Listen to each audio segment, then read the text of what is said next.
मैं जानता हूं, अच्छी तरह जानता हूं। वो जो कुछ कहता है कर सकता है। हाँ, कर सकता है वो।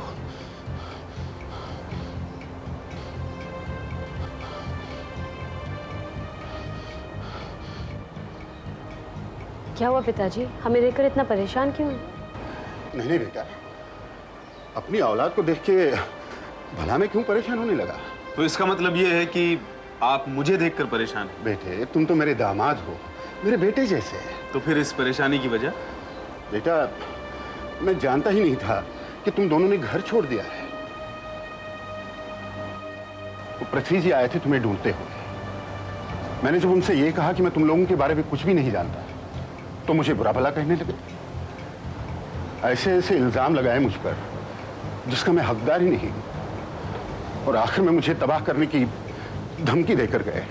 वो आपको किस तरह तबाह कर सकते हैं पिताजी? बेटे, जब एक दोस्त दुश्मन बन जाए तो वो इतना कुछ कर सकता है जो कि हजारों दुश्मन मिलकर भी नहीं कर सकते।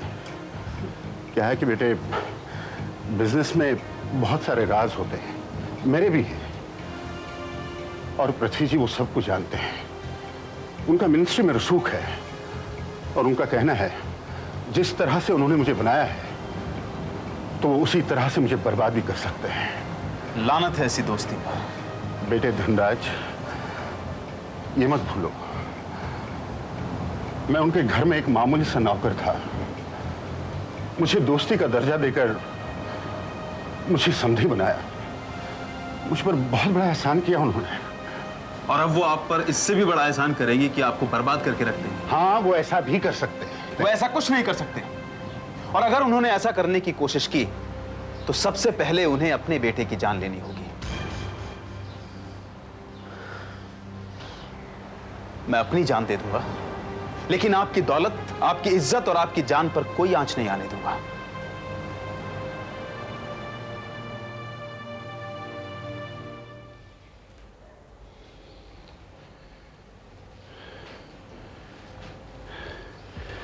अब कैसी तबीयत है बेटा?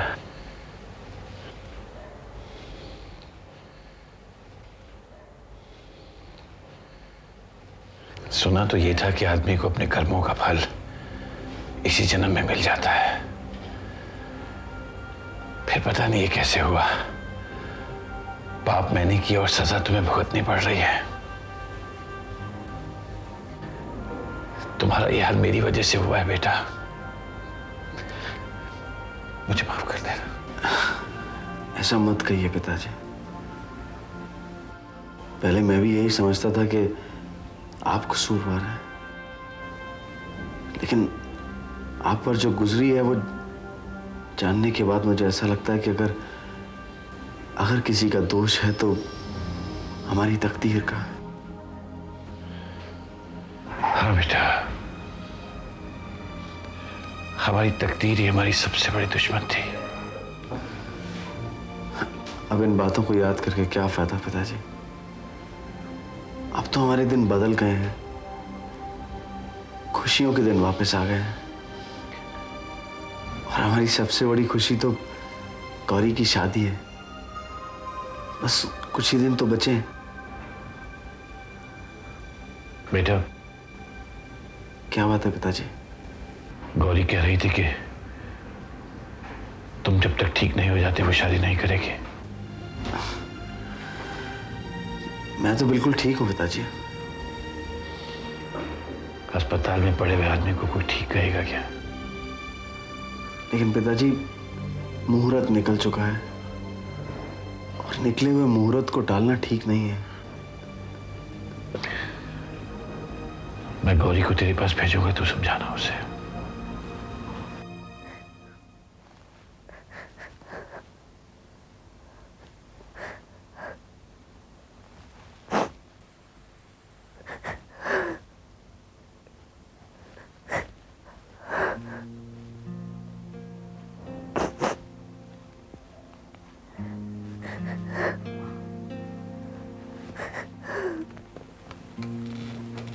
क्या हुआ बेटा? हाँ, क्यों रो रही है?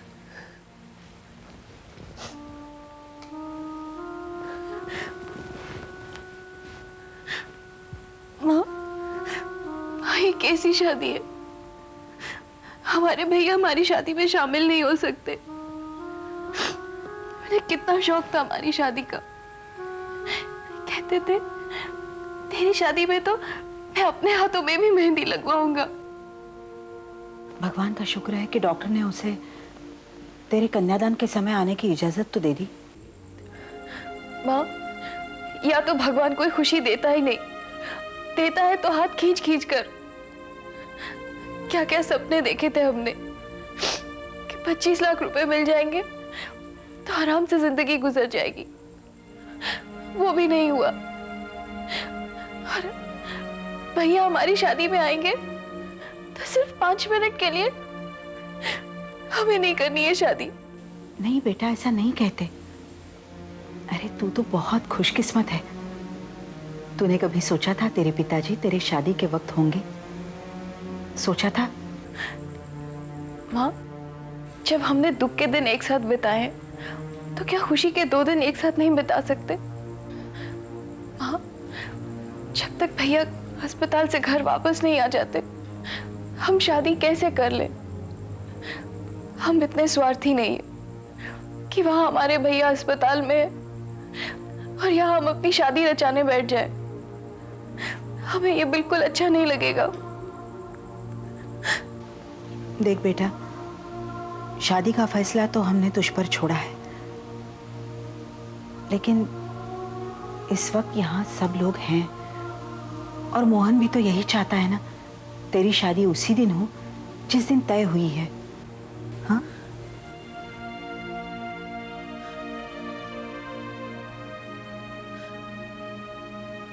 ठीक है माँ, अगर भैया भी यही चाहते तो हमें कोई एतराज नहीं। हम वैसा ही करेंगे जैसा भैया कहेंगे।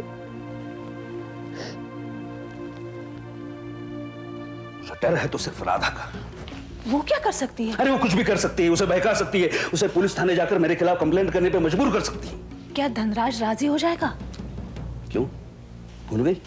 पिछली बार उसकी बातों में आकर वो घर छोड़ के नहीं गया था। जी, पिताजी का घर छोड़ना और पिताजी को जेल में भेजना ये दोनों अलग बातें हैं। मुझे जेल जाने का खतरा नहीं है। वो डीएसपी अपना ही आदमी है। मैं उसे कांटेक्ट करने की कोशिश कर रहा हूं, लेकिन वो कुछ दिनों के लिए बाहर गया है। आते ही साथ वो सब कुछ संभालेगा, क्योंकि वो भी इस केस में इन्वॉल्व है। तो फिर आपको किस बात का डर है? मुझे डर है बदनामी का। कहीं ऐसा ना हो कि राधा की बातों में आकर धनराज मेरे खिलाफ कोर्ट में केस कर दे। नहीं पिताजी, ऐसा नहीं होगा। मैं आप पर केस राधा के कहने से नहीं करूंगा, बल्कि लाला जी को आपके जुल्मों से बचाने के लिए करूंगा। आप उन्हें धमकी देकर आए हैं ना? हाँ, मैं यहां उसी धमकी का जवाब देने आया हूं। अगर आपने लाला जी के खिलाफ एक भी कदम उठाया तो यह समझिएगा कि वो कदम आप लाला जी की तरफ नहीं, बल्कि जेल के दरवाजे की तरफ उठा रहे हैं। धनराज, तुम ये क्या कह रहे हो? तुम ये धमकी अपने पिताजी को दे रहे हो?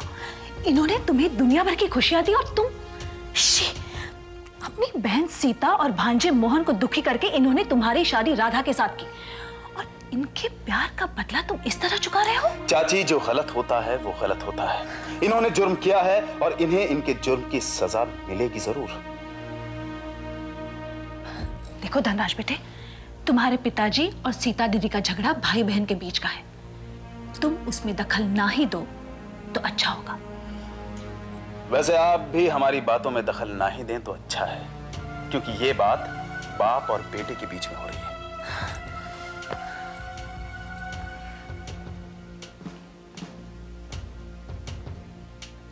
पिताजी, मैं आपसे आखिरी बार कह रहा हूं, अगर आपने लाला जी के खिलाफ कोई एक्शन लिया तो मैं पुलिस में यह रिपोर्ट लिखवाने पर मजबूर हो जाऊंगा कि सीता बुआ को आपने किडनैप करवाया था। जा एहसान फरामोश, अपने ससुर के जाके तबाह चाहे, घर जमाई गई का।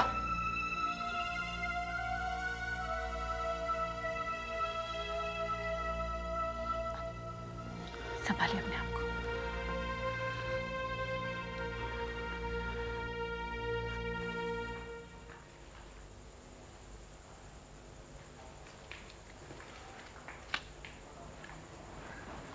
लो,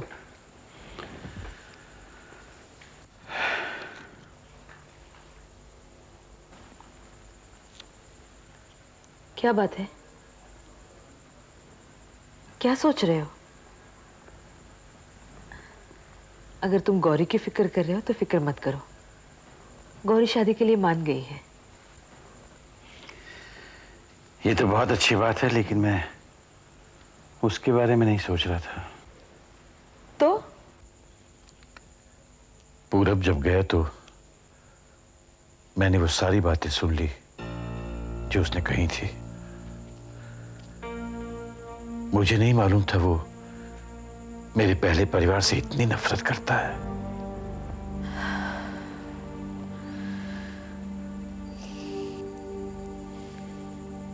ना तो उसने सीता और मोहन को बचाने में कोई मदद की और ना ही गौरी की शादी के लिए रोका। मैं तो शुरू से ही पूरब के लक्षण देख रही हूँ। उसने पहले तो धीरज और सूरज को भी अपने साथ मिला लिया था, लेकिन धीरे धीरे वो दोनों जान गए कि मोहन अच्छा लड़का है और उसे अपना भाई मानने लगे। लेकिन पूरब आज तक गौरी, सीता दीदी और मोहन से नफरत करता है। हो सकता है ये नफरत जेलसी की वजह से हो।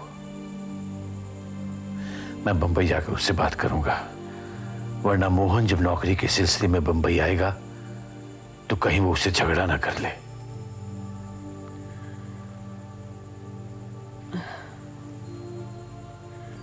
बाकी बातों की तरह ये बात भी मैंने आपसे छुपा ली कि मोहन के हाथों से ये नौकरी निकल गई है। क्या? आई एम सॉरी, मैं आपसे बहुत कुछ छुपाती रही।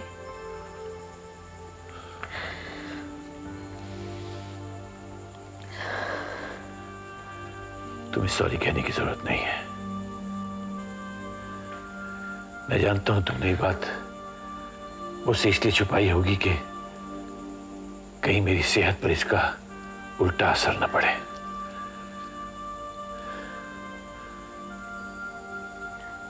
कुछ भी हो मीता, अब बंबई जाकर हमें ये सारी बातें सॉल्व करनी है और मोहन के लिए एक अच्छी और स्टेबल नौकरी भी ढूंढनी है। मैं भी चाहती हूँ कि मोहन और सीता दीदी अपने साथ ही रहे। Very very good morning to you भैया। गुड मॉर्निंग भैया। Good morning. गुड भैया ये आपके लिए गर्मा गर्म चाय। और ये रहा आपके लिए न्यूज़पेपर भी। ओह, वो गौरी दीदी ने हमें बताया है कि जब तक आप फर्स्ट पेज से लेके लास्ट पेज तक पढ़ नहीं लेते और गरम गरम चाय नहीं पी लेते तो आपकी नींद खुलती नहीं।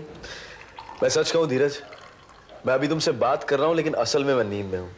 अरे मेरी तो समझ में नहीं आता कि लोग जो है वो बिना पेपर पढ़े सुबह उठ कैसे जाते हैं। ओह, मैं तो जब भी न्यूज़पेपर पढ़ता हूँ तो मुझे तो नींद आ जाती। Very good. और भैया मैंने तो कभी पेपर पढ़ने की कोशिश ही नहीं की। लेकिन ये अच्छी बात नहीं है। अरे भाई, अगर तुम लोग पेपर नहीं पढ़ोगे तो तुम्हें पता कैसे चलेगा कि दुनिया में हो क्या रहा है। तो क्या फर्क पड़ता है भैया। एनीवे भैया, there is a good news for you. Prithvi मामा पकड़ा गया? अरे नहीं नहीं, वो नहीं, गौरी मान गई है, शादी डिले नहीं होगी। That's a good news. लेकिन पुलिस ने अभी तक पृथ्वी मामा को पकड़ा या नहीं? नहीं, वो तो हमें मालूम नहीं भैया। असली मुजरिम वही है। धीरज, तुम इंस्पेक्टर से कहो कि मैं उससे मिलना चाहता हूँ। मेरे कहने से वो यहाँ आएगा? वो मेरे कहने से आ जाएगा। तुम उसे मेरा मैसेज दे देना। ठीक है, मैं चलता हूँ।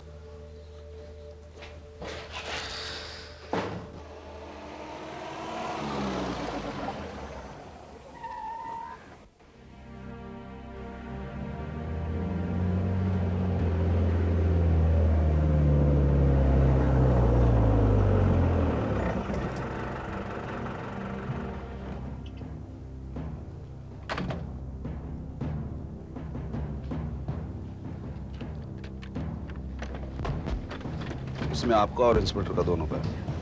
थैंक यू पृथ्वी जी। मैं बाहर जा रहा हूँ, लौट कर आपसे कांटेक्ट करूँगा। Okay, all the best. Thank you.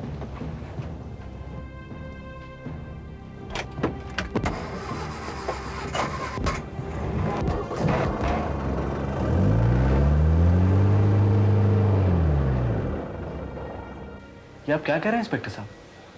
आपने अभी तक पृथ्वी मामा को अरेस्ट नहीं किया? मोहन, जब तक उनके खिलाफ कोई सबूत नहीं मिल जाता हम उन्हें अरेस्ट नहीं कर सकते। और वैसे भी वो पुलिस की कदम कदम पर मदद करते हुए आए हैं।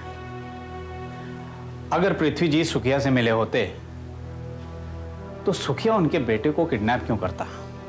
ये बात आप धनराज से पूछें कि उसे किडनैप क्यों किया गया है। मैंने और धनराज ने सुखिया से सुना है कि पृथ्वी मामा ने मेरी मां को किडनैप करवाने का कॉन्ट्रैक्ट उसे दिया था। क्या अभी आपको मेरी बातों पर यकीन नहीं है? मैं तुम्हारी बात पर यकीन कर भी लूं तो भी उन्हें अरेस्ट नहीं कर सकता। क्यों इंस्पेक्टर साहब? क्या पृथ्वी जी के लिए कानून कुछ अलग है कि वो जुर्म करते रहे और पुलिस उन्हें अरेस्ट नहीं करेगी? नहीं भाई, कानून तो उनके लिए भी वही है, लेकिन जब तक उनके खिलाफ कोई FIR रजिस्टर नहीं करवाता हम उन्हें अरेस्ट नहीं कर सकते। और वैसे भी हमने उनके बिहेवियर में ऐसी कोई बात नहीं देखी कि उन पर शक करें। आपको शक नहीं है इंस्पेक्टर साहब, लेकिन हमें पूरा यकीन है।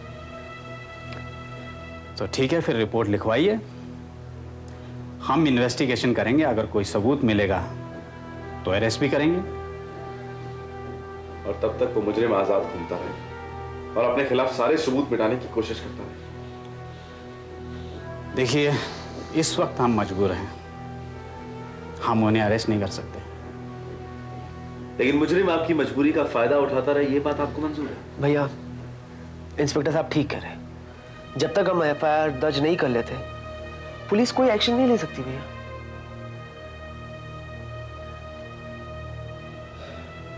ठीक है इंस्पेक्टर साहब, मैं आज ही पृथ्वी मामा के खिलाफ FIR लॉन्च करवा दूं।